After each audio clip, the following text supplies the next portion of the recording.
वाचणं खूप गरजेचं आहे, पण त्याच्या आधी गुरुस्थान एकदम बळकट असलं पाहिजे.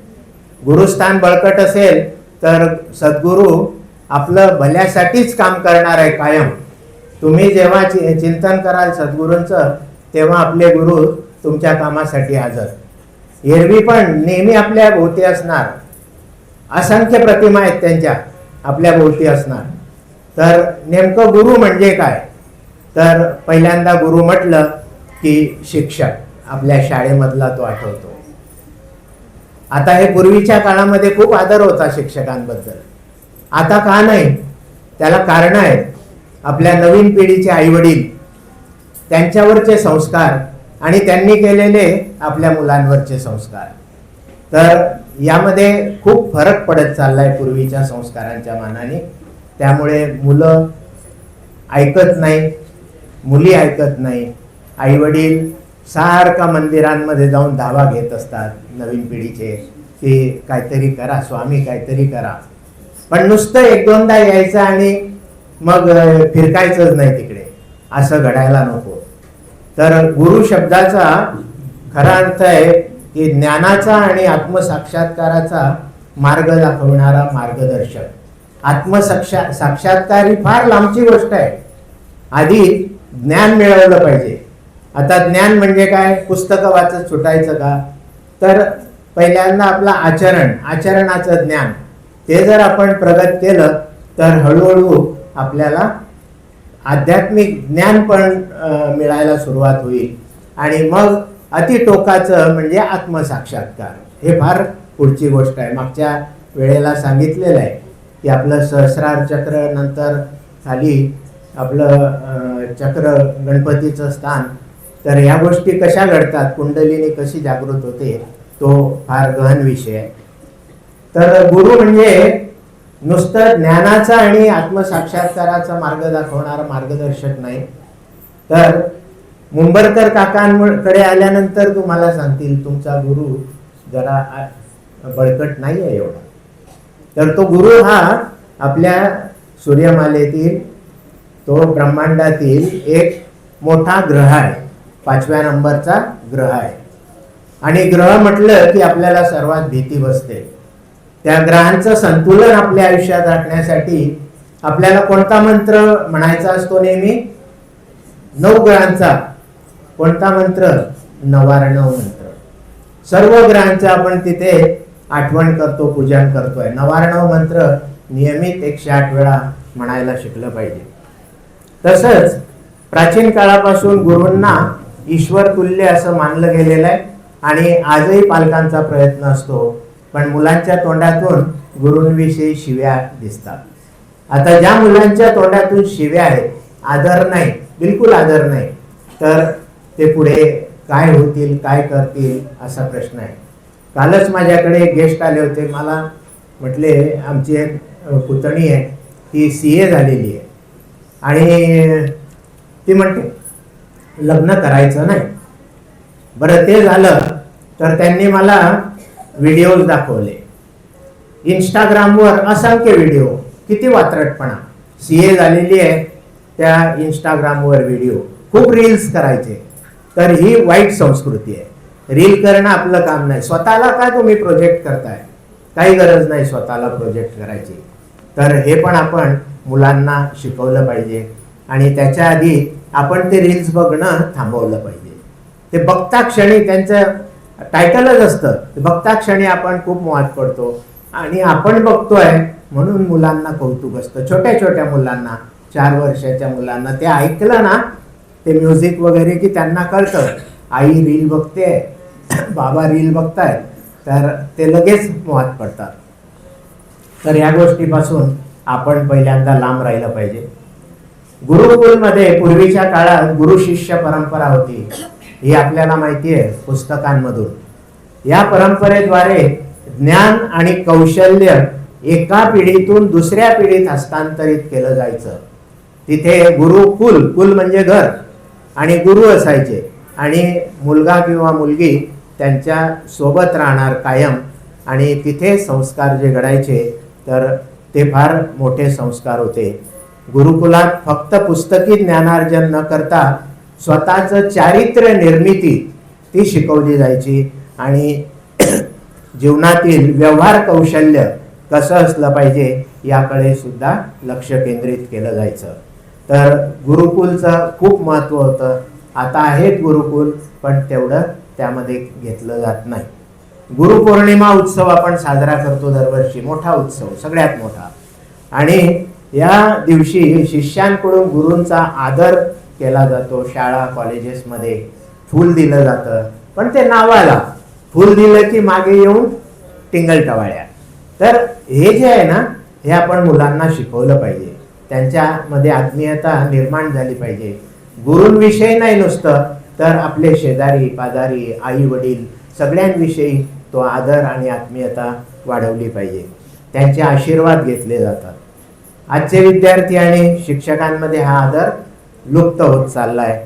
कारण आहे नवीन पिढीच्या आईवडिलांमधील उदासीनता, खूप उदासीनता आणि खूप एक्स्ट्रा मॉडर्नायझेशन. आम्ही खूप प्रगत आहोत, वेस्टर्न कल्चर आम्ही स्वीकारलेलं आहे. कपड्यांपासून कपडे तोकडे घालायचे, आणि आईला जर म्हटलं तर आई म्हणते आमच्या वेळेला आम्ही फॅशन केलेली नाही, म्हणून आम्ही मुलींना आता प्रमोट करतोय हिरोईन व्हायला. कसले कपडे, हिरो हिरोईन अशा कपड्यांमध्ये वावरत नाही त्यांच्या जीवनामध्ये, ते फक्त सिनेमात असतं. हे सगळ्यांनी लक्ष घेतलं पाहिजे. आणि यावेळेला मुलांचा आणि पालकांचा अपरिपक्वता, इनमॅच्युरिटी इंडेक्स खूप वाढलेला आहे. तर हे सुद्धा नवीन पिढीने लक्षात घेतलं पाहिजे. सद्गुरू भेटणे हा कधीच योगायोग नसतो, लक्षात घ्या. सद्गुरू भेटायला ते आपण पूर्वजन्मी केलेल्या सत्कर्माचा आणि प्रार्थनांचा आणि अंतःकरणातून उमटलेल्या प्रांजळ हाकेचा परिणाम असतो. सर आम्ही तर हाक मारली गुरूंना, पण गुरु येतच नाही, आलेच नाही, आम्हाला जाणवतच नाही. तर शब्द काय? प्रांजळ हाकेचा, अंतःकरणातून उमटलेल्या प्रांजळ हाकेचा तो परिणाम असतो. तर आपल्यामध्ये पूर्वजन्मीचं सत्कर्म ते पण महत्वाचं आहे. पूर्वजन्मी कमी सत्कर्म असेल तर ह्या जन्मात तरी सत्कर्म आपण करायला शिकलं पाहिजे. आणि त्यासाठी पहिली अट काय आहे? मौनम सर्वार्थ साधनम. मौन सांभाळायचं. केंद्रामध्ये आले की मौन. किती वेळा आता याग चालू असतात, अभिषेक, तर प्रसाद दादा सारखं सांगत असतात, आता जरा कोणी बोलायचं नाही, कोणी बोलायचं नाही. मी ऐकलंय 4 ते 5 वेळा सांगतात ते, कोणी बोलायचं नाही. तर हे जोपर्यंत आपल्या अंतःकरणामध्ये शिरत नाही, आपल्या डोक्यात शिरत नाही, तोपर्यंत सद्गुरू आपल्याला भेटणंच अशक्य आहे. नुसतं आपण केंद्रात येणार, प्रार्थना करणार आणि जाणार घरी. तर आता यावरही काही गोष्टी आहेत, त्या बोलणं उचित नाही. कित्येक जन्मांची पुण्याई एकत्र आली की सद्गुरू सोबत अशी दिव्य भेट होत असते. आणि म्हणूनच गुरु भेटले की मनात एक वेगळीच ओळख निर्माण होते, जणू आपण त्यांना आधीपासूनच कुठेतरी ओळखत होतो. किती भावस्पर्शी आहेत या निर्मळ भावना. लक्षात ठेवा, नुसतं मंदिरात गेले गुरुपौर्णिमेला आणि तिथे फूल ठेवलं, गुरुपद स्वीकारा स्वामी म्हटलं की स्वामी आपले गुरु झाले असं समजायचं नाही. कोणी कित्येक वर्ष इथे आलेले अजून त्यांना कळलेलं नाही स्वामी काय आहे, बिलकुल कळलेलं नाही. कारण त्यांच्या आचरणातून दिसतं ते की यांना काहीही 1% पण कळलेलं नाही. तर असं होता कामा नये. ज्यांना कळलेलं नसेल त्यांनी आतापासून तरी सुधारायचं, म्हणजे या जन्मी सत्कर्म वाढत जाईल. मळ भावना आपल्यामध्ये निर्माण करायच्या. नेहमी आपल्या घरांमध्ये मनामध्ये चलबिचल, सारखा गोंधळ मनामध्ये, तर हे सगळं माझ्यासोबतच नेहमी का घडतं हे जाणणारे आपण सर्वच. पण एकदा का गुरूंच्या सान्निध्यात आलो की काय होतंय, मनातलं वादळ शांत होतं. गुरूंच्या सान्निध्यात यायला पहिल्यांदा आपण ध्यान करायचं गुरूंचं. श्री स्वामी समर्थ. कितीही संकट असू द्या, कितीही तुमचे विचार बिघडू द्या, तुम्ही 10-20 मिनिट श्री स्वामी समर्थ म्हटलं की सर्व वादळ शांत होणार. माझा अनुभव सांगतो. मला आमच्या घरामध्ये रात्री लाईट बंद झाले, झोपायला गेले, 5 मिनिटाच्या आत सर्व झोपलेले असतात. कधी कधी काही ताण असतो, माणसाला जास्त असतो तो ताण, माणूस दाखवत नाही, हे लक्षात घ्यायचं. भरपूर ताण असतो, सगळ्या सदस्यांचा ताण असतो माणसाला, पण माणूस बोलत नाही. बाई पटकन बोलते काहीतरी, हे असेच आहेत ते तसेच आहेत, भरपूर ठिकाणी आहे. तर त्यामध्ये एक लक्षात ठेवायचं, हे असेच आहे आणि तसेच राहतील ते, हे लक्षात ठेवायचं प्रत्येकाने. आणि आपण त्यांना त्रास देणं बंद करायचं, हे लक्षात ठेवायचं. मुलं पण वडिलांकडून खूप अपेक्षा करतात. माझा अनुभव एक काळ असा होता की मला स्वतःला वाटत होतं की मी हरिद्वारला जाऊन राहावं. सगळे एकत्र होतात, आई मुलं सगळे एकत्र होतात, एकदम एकी असते, त्यांची युनियन असते. आणि मग माणूस एकटा पडतो, त्यावेळेला त्याच्या मनात असे विचार येत असतात, पण तो बोलत नाही. मी घरी बोललेलो नाही अजून. नाही, तुम्ही सांगा, काही हरकत नाही. मनाच्या कोपऱ्यात दडलेले गुंते आपण कुणालाच सांगू शकत नाही. ते क्षणात, गुरु क्षणात ओळखतात. आपण कधीच न बोललेल्या वेदना ते नजरेतून ओळखतात, लक्षात घ्या. आणि कधी कधी एका शब्दाने किंवा अगदी शांततेने हृदयाला आपल्या दिलासा मिळतो गुरु सान्निध्यात आल्यावर. खरं सांगायचं तर नुसत्या गुरूंच्या उपस्थितीत मी खूप सुरक्षित आहे असं वाटायला लागतं. तुम्ही किती टेन्शनमध्ये असा, पण गुरुच्या सान्निध्यात नुसतं केंद्रात आल्यानंतर आपण म्हणतो प्रत्येक कणाकणात गुरु आहे. कणकण में है भगवान, कणाकणात गुरु आहे, कणाकणात स्वामी आहे. तरी ते आपल्या सान्निध्यात आल्यावर आपल्याला अशी सुरक्षितता जाणवायला लागते आणि जणू काही आपण योग्य हातामध्ये सापडलेलो आहोत, आपल्याला कोणतीही भीती असणार नाही.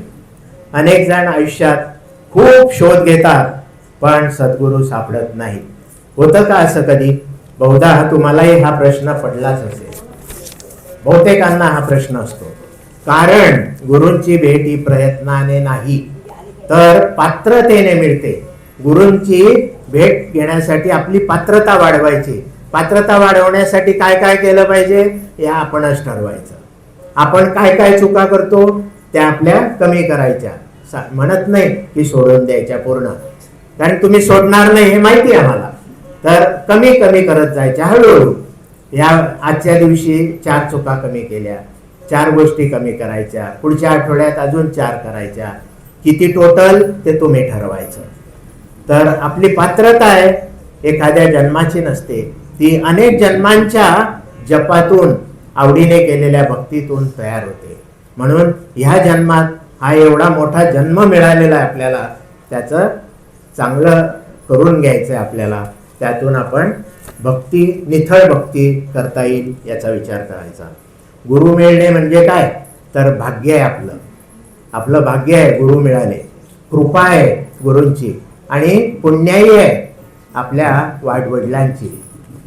ह्या 3 गोष्टी, भाग्य, कृपा आणि पुण्याई, या 3 गोष्टी असल्याशिवाय गुरु आपल्याला लाभत नाही. आणि त्यांचा हा एकत्रित आशीर्वाद आपल्याला मिळत असतो. आणि एकदा का सद्गुरू लाभले आपल्याला तर जीवन खरंच बदलतं.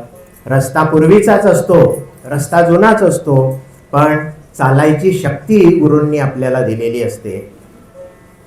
अडचणी पूर्वीच्याच असतात. संसार म्हटलं की अडचणी आहेच, पण त्यांच्या सामोरे जाण्याची शक्ती वेगळ्या रूपात आपल्याला मिळत असते.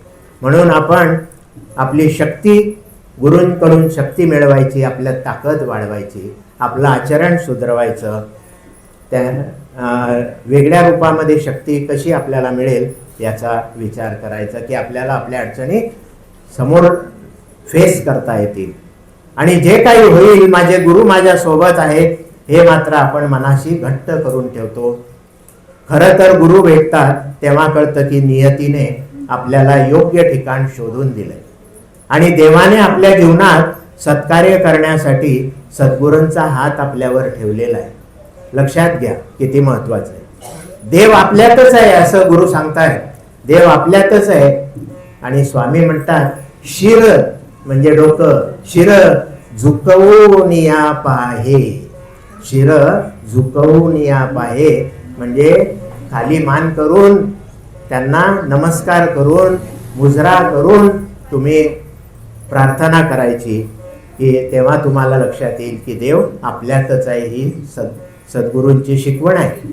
तरी सुद्धा आम्ही अनुभवलं इथे की स्वामी सेवेकरी नवीन सेवेकऱ्यांना आतमध्ये आपल्या ग्रुप आहेत बऱ्याच सेवेकऱ्यांचे, आपल्या ग्रुपमध्ये नवीन चांगल्या सेवेकऱ्यांना सुद्धा घेत नाही, स्वीकारत नाही. त्यांच्याशी जर काही अडचण असेल कोणत्याही सेवेकऱ्याची, त्याला आपल्याकडे बऱ्याच रूम्स आहे, तिथे जाऊन त्याच्याशी तगूच करा, व्यवस्थित समजवा. त्या 4 चौघांमध्ये एवढ्या ग्रुपमध्ये अपमान करू नका, म्हणजे तुमचं सत्कर्म नक्कीच वाढेल. हे लक्षात घ्यायचं, कारण ती दुःखद गोष्ट आहे. 4 चौघांमध्ये एवढ्या ग्रुपमध्ये एखाद्या सेवेकऱ्याला बोलणं ते दुःखद आहे, म्हणून ती काळजी प्रत्येकाने घ्यायची. 49व्या अध्यायामध्ये जी गुरुगीता आहे ती सन 1550 मधील मराठी ग्रंथामध्ये लिहिण्यात आलेली आहे असं लक्षात येत आहे. आणि गुरुगीता हा पवित्र हिंदू धर्मग्रंथ आहे, जो स्कंद पुराणाच्या उत्तरखंडाचा एक भाग आहे. आणि काही विद्वानांच्या मते तो 1550 मधील मराठी ग्रंथात नमूद केलेला आहे. गुरुगीतेचे मुख्य रचनाकार कोण आहेत आणि वक्ते कोण आहेत? तर गुरुगीतेचे संकलन खरं तर महर्षी वेदव्यास यांनी केले असावे असे मानले जात आहे. हा ग्रंथ आत्मसाक्षात्कार आणि मुक्तीसाठी मार्गदर्शन करतो. या गुरुगीतेचे वक्ते किंवा उपदेश करणारे साक्षात भगवान सदाशिव म्हणजे शंकर आहेत. आणि त्यांच्यातील संवाद जो घडतोय त्याला उमा महेश्वर संवाद असं संबोधलं जातं. यात भगवान शिव माता पार्वतीला काय समजवताय, तर हे प्रत्येकाने लक्षात घ्यायचंय. आता काय होतंय, भगवान शिव माता पार्वतीला समजवताय, आता नेमकं उलट होत आहे. घरातल्या माता पार्वती भगवान शिवांना समजवतात. फार दयनीय गोष्ट आहे. तर त्यांच्याकडून काहीतरी शिकायचा प्रयत्न करायचा. भगवान शिव माता पार्वतीला गुरुतत्व शिकवतात, गुरुतत्व समजवतात. गुरुतत्वाशिवाय म्हणजे गुरुतत्व न पाळता केलेले इतर सर्व ज्ञान, जप, तप, यज्ञ आणि दान सगळं फाऊल आहे, व्यर्थ आहे, सगळं व्यर्थ आहे. गुरुतत्व ते सांभाळलं पाहिजे आपण. गुरुतत्व म्हणजे गुरूंनी केलेलं उपदेश, त्याचं आचरण केलं पाहिजे आपण, तरच काहीतरी आपल्याला गुरूंकडून मिळणार आहे हे लक्षात घ्यायचं. आत्मज्ञानासाठी गुरुभक्ती अति आवश्यक आहे. एकूण वेगवेगळ्या परंपरांमध्ये 182 ते 352 श्लोक आढळतात. माझ्याकडे जे आहे ते 182 श्लोक आहे त्यामध्ये. तर गुरुगीतेचं महत्त्व काय? गुरु म्हणजे साक्षात परमेश्वराचं रूप. गुरु हा संस्कृत शब्द आहे आणि गुरु सारखाच आनंद हा सुद्धा संस्कृत शब्द आहे. आणि म्हणून केंद्रात आलेल्या प्रत्येक सेवेकऱ्याने बाहेर जाताना वर डोकवायचं, इथं लिहिलेलं आनंदद्वार, जाताना आनंद घेऊन जायचा, येताना तिथे आत्मोन्नती लिहिलेला, आत्मोन्नतीद्वार म्हणजे आपल्या आत्मज्ञानाचा आपण उद्धार करून घ्यायचा, त्यासाठीच आतमध्ये यायचं.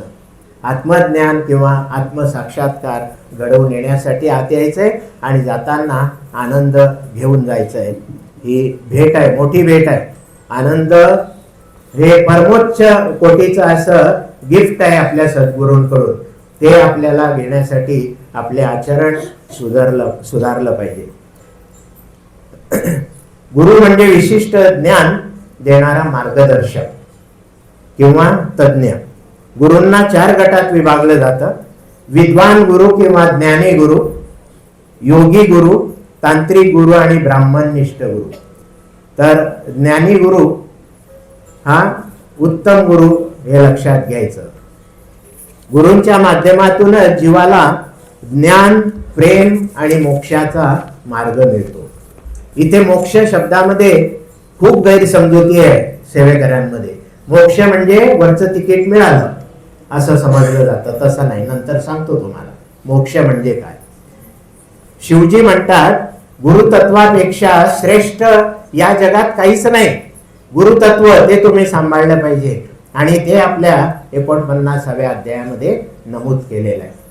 आपल्याकडे मी नंतर मराठी भाषांतर असलेलं गुरुचरित्र पण ठेवणार आहे. पूर्ण मोठा ग्रंथ आहे. त्याची किंमत आहे 170 की 80 रुपये. तर ज्यांना खरोखर गुरुचरित्राचं पूर्ण आकलन करायचं असेल त्यांनी तो ग्रंथ घ्यायला हरकत नाही.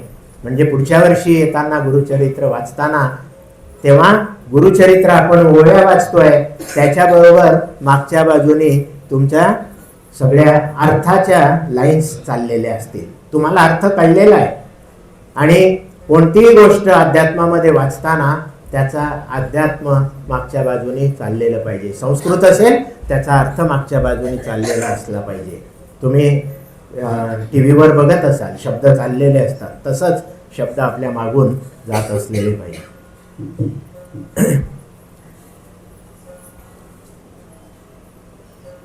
गुरुगीता मनोभावे पठण केल्याने म्हणजेच गुरुचरणी भक्ती केल्याने इकडे तिकडे पाहायची गरज पडत नाही. पहिली गोष्ट, जो बोलणार आहे त्याच्याकडे पूर्ण लक्ष दिलं जातं. त्याला कारण असं आहे की मनशुद्धीसाठी ते करायचं असतं. त्याच्याने मन शुद्ध होतंय, अहंकार नष्ट होतो. अहंकार ही गोष्ट जवळजवळ 98% लोकांमध्ये जागृत असते खूप प्रमाणामध्ये, आणि ती पहिल्यांदा संपवायची आपल्याला, आणि चित्त आपलं प्रसन्न होतं. तर मनशुद्धी असेल तर चित्त प्रसन्न असेल, अडचणी कमी, आणि अहंकार नष्ट झालेला असेल. अज्ञान आणि पापांचा नाश होतो, आणि गुरुगीता पठण केल्याने ज्ञानाचा प्रकाश गुरु आपल्याला देतो. अज्ञानी मनुष्य अंधारात असतो. काहींना 2 पुस्तकं वाचले की वाटतं मागे ज्ञानी झालो, तसं काही नाही. त्याचं आकलन झालं का, आत्मपरीक्षण केलं का त्याने, त्याच्यावर आहे. तर गुरु हा ज्ञानरूपी सूर्य आहे, आणि जो त्या अंधाराचा नाश करतो. गुरुगीता अज्ञान दूर करते, सर्व पापांचा नाश करते, दुष्कर्म नष्ट करून सत्कर्मात सिद्धी देते. समज नसलेले सेवेकऱ्यांना वयोमानानुसार अध्यात्मात अज्ञानी आणि अहंकारी म्हटलं जातं. ज्यांना कळतच नाही किती वेळा सांगितलेलं, तर तशांना अज्ञानीच समजलं जाणार. आपल्याकडे किती 25-26 विभाग केलेले आहेत हा दत्त जयंती सप्ताह व्यवस्थित चालण्यासाठी, तरी सुद्धा लोक दुसऱ्यांच्या विभागात जाऊन लुडबुड करतात. चुकीचं आहे ते. मग तुमची सेवा किती वर्ष झाली काही कामाची नाही, आपलं आचरणच चुकत आहे. तर या गोष्टी आपण प्रत्येकाने लक्षात घेतल्या पाहिजे. गुरुगीतेचे पाठ केल्याने आपल्याला संरक्षण मिळतं. घरात आणि मंदिरात गुरुगीतेचे पठण केल्याने अशुभ शक्ती, अनिष्ट शक्ती दूर राहतात. घरात शांतता व समृद्धी येते. ती काय काय कमी करते, तर अकाल मृत्यू. आपण म्हणतो 25 वर्षाचा हा होता, तो गेला, ऍक्सिडेंट झाला. घरामध्ये पटकन हार्ट अटॅक येतो. 42 वर्षाचा मुलगा मुलगी कोणी असेल, मुलांचं जास्त प्रमाण आहे. तर असा अकाली मृत्यू मुलांचे घडतात जास्त. त्याला कारण आहे तो आपल्या वंशाचा दिवा असतो. तर आपल्या गुरूंची किंवा ईश्वराची शक्ती येते, त्यांना तुम्हाला अजून चिंतित करायचंय. तुमचा वंशाचा दिवा गेला म्हणजे तुम्ही पूर्ण बुडाले. त्यामध्ये मोठं संकट आहे, हे खूप मोठं संकट आहे. तर त्यासाठी आपलं चरण, आपलं हे आचरण हे फार शुद्ध करण्याचा प्रयत्न केला पाहिजे. चित्त शुद्धीकडे लक्ष दिलं पाहिजे आपण. तर ह्या गोष्टी, अकाल मृत्यू, यक्ष, राक्षस, चोर आणि हिंस्र प्राणी यासारख्या संकटांपासून आपलं संरक्षण होतं. मन, वाणी, वाणी म्हणजे आपलं बोलणं, आणि कर्म सुद्धा शुद्ध होतात. गुरुगीता नुसती वाचायची नाही. तुमच्याकडे आता YouTube आहे, घरामध्ये स्वयंपाक करताय तर गॅसपासून लांब मोबाईल ठेवायचा आणि गुरुगीता असेल, गुरुचरित्र असेल, पूर्ण अध्याय 52 अध्याय YouTubeवर आहेत. तर घरामध्ये असाल तेव्हा लावून ठेवायचं. काही शब्द आपल्या कानावर पडतील, घरामध्ये अनिष्ट शक्ती असतील त्या बाहेर पडतील. तर ऐकणं, वाचणं किंवा काही भाग आठवला तुम्हाला तर त्याचं स्मरण करणं, यामुळे आपलं मन स्थिर होईल, साधनेचा वेग वाढेल आणि आत्मज्ञानाची पात्रता निर्माण होईल. आणि पात्रता निर्माण झाली तर गुरूंचं लक्ष आपल्याकडे वाढत जातं, हे लक्षात घ्यायचं. आणि मोक्षाचा मार्ग उघडेल. मोक्ष म्हणजे काय? मोक्ष म्हणजे आत्मा व विश्वाचे सखोल ज्ञान प्राप्ती. सर्वसाधारण समज आहे की मोक्ष म्हणजे मरण, तसं नाही. आपल्याला आत्मा आणि विश्वाचं सखोल ज्ञान प्राप्ती करण्याचं ते साधन आहे. आणि मोक्ष हे 4 पुरुषार्थ आहेत, त्यातील एक. जे 4 पुरुषार्थ आहे, धर्म, अर्थ, काम, मोक्ष, त्यातील मोक्ष हा एक पुरुषार्थ आहे. धर्म म्हणजे कर्तव्य. धर्म म्हणजे कर्तव्य. हिंदू धर्म आहे, आपण कर्तव्यांचं किती पालन करतोय तर ते लक्षात घेतलं पाहिजे. अर्थ म्हणजे संपत्ती. जास्त संपत्तीकडेच फोकस असतो आपला, आधी कर्तव्याकडे असला पाहिजे, नंतर संपत्ती आपोआप येणार आहे. आपलं आचरण सुधरवत बघा संपत्ती आपोआप यायला लागते घरामध्ये. नाहीतर काहीतरी कोण लावा, हे लावा, काहीतरी वास्तुशास्त्रज्ञ येतात, ते 40-50 हजार घेऊन जातात आणि काहीतरी चिटकवून जातात. त्याच्यात आपल्याला वाटतं की आता आपलं चांगलं होईल. काही चांगलं होणार नाही. जोपर्यंत आपण बदलत नाही तोपर्यंत काहीच चांगलं होणार नाही, हे लक्षात घ्यायचं. कृत्रिम गोष्टींनी काहीच चांगलं होणार नाही. धर्म, अर्थ, काम म्हणजे आपल्या इच्छा, त्या पण आपल्या चांगल्याच इच्छा ठेवल्या पाहिजे आपण. आणि मोक्ष म्हणजे मानवी जीवनाच्या उद्दिष्टांच्या पलीकडे, मानवी जीवनामध्ये आपली जी काय उद्दिष्ट असतील त्याच्याही पलीकडे हे मोक्ष. भौतिक जगातील बंधनातून व दुःखातून कायमची सुटका करून घेणं म्हणजे मोक्ष. म्हणजे भौतिक जग म्हणजे कोणतं? शेजारी टीव्ही आणला या कंपनीचा, सोनीचा आणला, 42 इंची आणला, आमच्याकडे 50 इंची हवा आहे. लगेच याला ओनिडा टीव्हीची एक ऍड होती पूर्वीच्या काळात, neighbour's pride and owner's pride and neighbour's envy. ज्याच्याकडे आणलाय त्याला खूप अभिमान वाटतोय, पण शेजाऱ्याला हेवा वाटतो. बघा, काही कारण नाही. आणि या गोष्टी आपण कमी करायच्या. त्याची परिस्थिती तशी असेल, त्यांचे विचार तसे असतील, त्याप्रमाणे ते वागणार. आपण आपला विचार शुद्ध असेल त्याप्रमाणे आपण विचार करायचा. आमच्या घरामध्ये करोनापासून 19 सालापासून टीव्ही लागलेला नाही. आम्ही वेडे आहे का मग तुमच्या दृष्टीने? टीव्हीच लागले नाही. आता काय करायचं? पण तो टीव्ही ठेवलेला आहे समोर, कारण येणारे असतात ना, त्यांना टीव्ही नाही दिसला तर म्हणतील काय सर टीव्ही नाही तुमच्या घरात, बोलण्याशिवाय राहणार नाही. बसतील, नाश्ता वगैरे सगळं होईल आणि जाताना म्हणतील टीव्ही नाही तुमच्याकडे, म्हणणार 100%. तर ह्या सवयी आपल्या कमी करायच्या. टीव्ही मध्ये सिरियल कमीत कमी बघायच्या. माझ्याकडे एक पालक आले होते, सर तुम्ही जरा घरी या. म्हटलं का? माझ्या बायकोला सांगा की टीव्ही बघत नको जाऊ, सिरियल, कारण माझ्या मुली तिथेच बसलेल्या असतात. मी म्हटलं साहेब हे माझं काम नाही तुमच्या बायकोला सांगायचं, पण मी एक सांगेल, माझ्या बायकोनी जर मुलांच्या अभ्यासाच्या वेळी टीव्ही लावला तर मी एक कानात झळकवेल. आता तुम्ही ठरवा तुम्ही काय करायचं. त्यांना संदेश दिला. नंतर आले नाही ते, कारण ती ज्याची त्याची क्षमता आहे. तर आत्म्याची मुक्ती, ब्रह्मस्वरूपात विलीन होणं, याला आपण मोक्ष म्हणतो. जन्म आणि पुनर्जन्माच्या फेऱ्यातून आपली सुटका. काहींना वाटतं, ज्यांच्याकडे अमाप संपत्ती आहे त्यांना वाटतं पुढच्या जन्मी इथेच जन्माला येऊ, म्हणजे या संपत्तीचा मला लाभ घेता येईल. पण अमाप संपत्ती असल्यामुळे मुलांमध्ये किती बिघाड झालेला असतो, त्या घरामध्ये भरपूर बिघाड असतो. काय बिघाड असतो तुम्हाला माहिती आहे, ते सांगायची गरज नाही.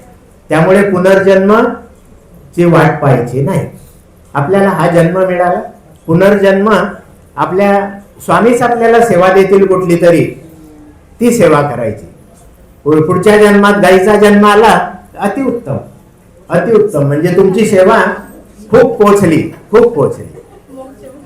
मोक्ष मिळाला चांगला. तर शिवजी म्हणतात, गुरुचे स्वरूप जाणणारा, गुरुसेवा करणारा शिष्य या जन्मातच मोक्षाचा खरा अधिकारी होतो. नाहीतर बेडवर पडून राहतो 2-3 वर्ष. पडलाय बेडवर, मी पडला तर असं म्हणू नका, तुमचा काय प्रॉब्लेम आहे. ते काय मागच्या जन्मीचं आपलं कर्म असतं, सांगता येत नाही काय कोणाच्या नशिबात असेल, कारण तिथे आपलं भाग्य पण काम करतंय. तर गुरुसेवेमुळे ब्रह्मा विष्णू महेश यांचं काम काय? उत्पत्ती, विश्वाची निर्मिती, नंतर स्थिती, पालन पोषण आणि संहार.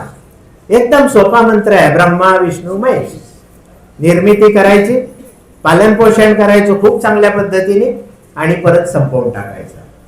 पृथ्वीच उलटी झाली तर काय होईल? आता आफ्रिका देशामध्ये त्या खंडामध्ये 2 भाग व्हायची तयारी चाललेली आहे. ज्या प्लेट्स आहे पृथ्वीच्या खाली 2, आणि तिथे एक महासागर निर्माण होईल. बघा, अशा गोष्टी ह्या घडत राहणार निसर्गात. तर हे सर्व करण्याचं सामर्थ्य गुरुसेवेमुळेच प्राप्त होतं आणि गुरुसेवा हा मुक्तीचा मार्ग आहे. आताही काहींच्या मनात चाललेलं असेल की सर कधी संपवताय, चाललेलं असेल. पण मी म्हणेल, तुम्ही ज्याच्यासाठी इथे येतात ते तुमच्या कानावर पडलं नाही, घरी काही नेता आलं नाही, नुसतंच बिना शब्दांनी बिना गोष्टींनी तुम्ही घरी गेला तर हा तुम्ही पापाचे वाटेकरी झाला. पवित्र ज्ञानी लोक गुरुगीतेचे पठण करतात. त्यांच्या दर्शनाने आणि स्पर्शाने पुनर्जन्म होत नाही. लक्षात घ्या. मला प्रार्थना मुळीच करायची नाही, मला पुनर्जन्म द्या. पुनर्जन्म न होणं हे सत्कर्माचं लक्षण आहे. लक्षात घ्यायचं. गुरुगीता ज्ञान आणि भक्तीसाठी एक उत्तम साधन आहे. तिचा अभ्यास केल्याने जीवनात प्रेम आणि ज्ञान येतं. गुरुगीतेचा प्रत्येक श्लोक मंत्रराज आहे. सर्व मंत्रांमध्ये श्रेष्ठ आहे. सर, गायत्री मंत्र पण श्रेष्ठ आहे. हो, गुरुगीतेतले मंत्र सुद्धा श्रेष्ठ आहे. आणि एक मंत्र आपण रोजच म्हणतो, गुरु ब्रह्मा गुरु विष्णू. बस, नाही तर पटकन उठा. तर प्रत्येक श्लोक मंत्रराज आहे, जो इतर कोणत्याही मंत्रापेक्षा अधिक शक्तिशाली मानला जातो. मुख्य चिंता असते आपल्याला संसारात, त्याला भवरोग म्हणतात. भवरोग म्हणजे संसारातील चिंता, संसारातले रोग. तर गुरुगीतेतील ज्ञान आपली संसारातील चिंता दूर करण्यासाठी एक प्रभावी औषध आहे, हे लक्षात घ्यायचं. तुम्हाला हवं असेल तर गुरुगीता संस्कृतमध्ये मी छापून देईन, नाहीतर 2-3 दिवस आपण घेऊ त्याचा क्लास, सोमवार, मंगळवार आणि शनिवार. तर गुरुगीतेतला श्लोक महत्वाचा मी म्हटलं, गुरुर ब्रह्मा गुरुर विष्णू. म्हणजे काय? गुरु हेच ब्रह्मा विष्णू आणि महेश आहे. गुरुच परब्रह्म आहे. अशा गुरूंना मी नमस्कार करतो. दुसरा श्लोक महत्वाचा, अज्ञान तिमिरांधस्य ज्ञानांजन शालाकया चक्षुरुन्मीलितं येन तस्मै श्री गुरुवे नमः. अज्ञान रूपी अंधारात अडकलेल्या मला ज्ञानरूपी दिव्य दृष्टी देणाऱ्या गुरूंना नमस्कार. गुरु नेहमीच परब्रह्माचे ध्यान करायला शिकवतात आणि त्यांचे स्मरण म्हणजेच परमेश्वराला उपासना. गुरूंचे खरं स्मरण, जसं काकांनी सांगितलं, आता आवटी काकांनी, भ्रुकुटी मध्यावर गुरूंना समोर ठेवायचा प्रयत्न करा आणि ते स्मरण जर झालं तुम्हाला तर परमेश्वरालाच ती उपासना असेल. गुरुगीतेचा लाभ कसा मिळतो? दररोज सकाळी आणि संध्याकाळी काहीतरी श्लोक वाचायचे, 5 श्लोक 10 श्लोक असे वाचायचे आणि आठवड्यातून एकदा संपूर्ण गुरुगीता पठण करायचं. म्हणजे 49वा अध्याय त्याचं पठण करायचं. गुरुगीतेमध्ये किंवा आपल्या श्री गुरुचरित्रामध्ये तुम्ही कोणाचं नाव वाचलेलं आहे सारखं? कोणाला गुरुगीता श्री गुरुदत्त महाराजांनी सांगितलेली आहे? सर विसरलो, किती 40 वेळा वाचलंय. कोणाला सांगितली? आणि कोण दारिद्र्य अवस्थेमध्ये होतं आणि त्याला सद्गुरू श्री गुरुदेव दत्त भेटले आणि त्यांनी ती कथा सांगायला सुरुवात केली. त्यांचं नाव आहे नामधारक. नामधारकाने सिद्ध योग्यांच्या चरणांना वंदन करून त्यांचा जय जयकार केला आणि ते हात जोडून म्हणाले, गुरुदेव दत्त महाराजांना म्हणाले, स्वामी, आपण माझ्यासाठी कृपासागर आहात. आपण मला प्रत्यक्ष श्री गुरुचरित्र दाखवून कृतार्थ केले. या निमित्ताने तुम्ही मला अनेक धर्म सांगितले, त्यामुळे मी धन्य धन्य झालो. हा संसार सागर अनादि अनंत आहे. अनंत नाही, तो महाभयंकर आहे. काहींच्या आयुष्यामध्ये महाभयंकर आहे, काहींच्या आयुष्यात भयंकर आहे आणि काहींच्या आयुष्यात बरा आहे. खूप चांगला आहे असं कोणी म्हणणार नाही. गुरूंच्या प्रतिमेसमोर बसून ध्यान करायचंय आणि ओम श्री गुरुभ्यो नमः हा मंत्र जप करायचा. ओम श्री गुरुभ्यो नमः.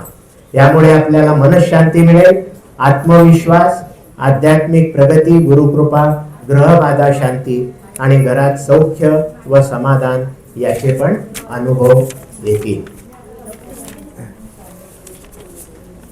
अजून बोलण्यासारखं खूप आहे, पण घरी नाही. आजच्याच दिवस नित्य सेवा आता करायची आहे. त्याच्यानंतर घरी जाऊन स्वयंपाक करायचा आहे. सासू चांगली असेल तर तिने करून ठेवलेला असेल. तर आपण इथे थांबूया. आपण शांत चित्ताने ऐकलं त्याबद्दल धन्यवाद. उदयोस्तु श्री महाकाली महालक्ष्मी महासरस्वती राजराजेश्वरी आई साहेब. गोलंबा माता की जय. गोलंबा माता की जय. गोलंबा माता की जय. गुरु ब्रह्मा गुरु विष्णु गुरुदेवो महेश्वरः. गुरु साक्षात् परब्रह्म तस्मै श्री गुरवे नमः. श्री स्वामी समर्थ महाराज की जय. श्री गुरुदेव दत्त. श्री त्र्यंबकेश्वर महाराज की जय. भारत माता की जय.